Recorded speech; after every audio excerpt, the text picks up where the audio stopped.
biasa yang dilakukan dari tahun per tahun. Tapi ini merupakan memang bagaimana pemerintah yang dipimpin oleh Presiden Prabowo melaksanakan kewajiban konstitusionalnya sesuai dengan mandat undang-undang dan juga sesuai dengan prinsip daripada demokrasi kita.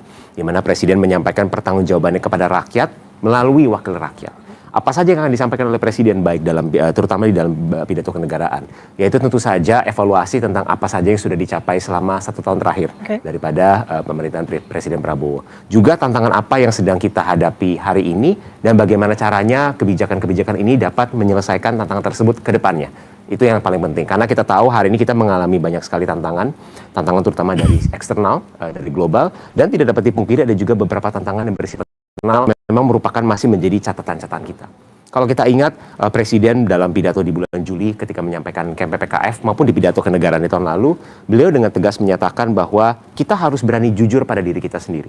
Kalau kita memiliki penyakit, kita memiliki kekurangan, kita harus mengakui dan kita harus bisa mengetahui apa obatnya. Baru dengan cara itu kita bisa menyelesaikan masalah tersebut. Salah satu isu utama yang menjadi atensi daripada Presiden tentu saja adalah tentang pemerataan ekonomi. Kita mengalami pertumbuhan yang cukup baik dalam beberapa tahun terakhir selalu di atas 5%, tapi Presiden selalu menyatakan bahwa angka kemiskinan masih tinggi.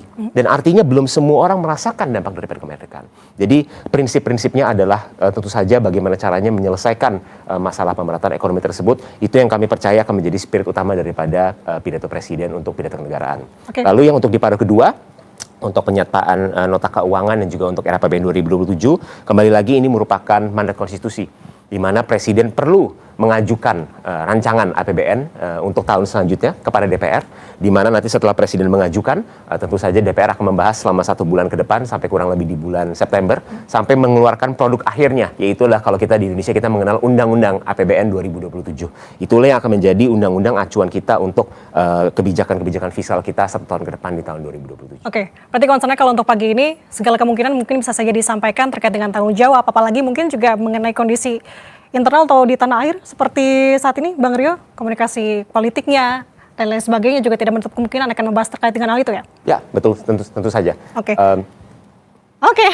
Kenapa saya bertanya begini, Bang Rio? Karena ini menyangkut mengenai kalau kita lihat memang sampai dengan saat ini kan masih belum jelas ya maksudnya siapa-siapa saja yang sudah hadir, masih berdatangan begitu untuk tamu VIP. Tapi kita sudah dapat bocoran terkait dengan presiden terdahulu yang hadir dan nih baru saja saya singgung, Bang Rio dan juga Pak Gun Gun. Yeah. Presiden ke-7 Republik Indonesia Joko Widodo sudah tiba di Gedung Nusantara, Saudara, untuk mengikuti sidang tahunan MPR dan juga mendengarkan pidato kenegaraan Presiden Republik Indonesia yang akan disampaikan oleh Prabowo Subianto nantinya.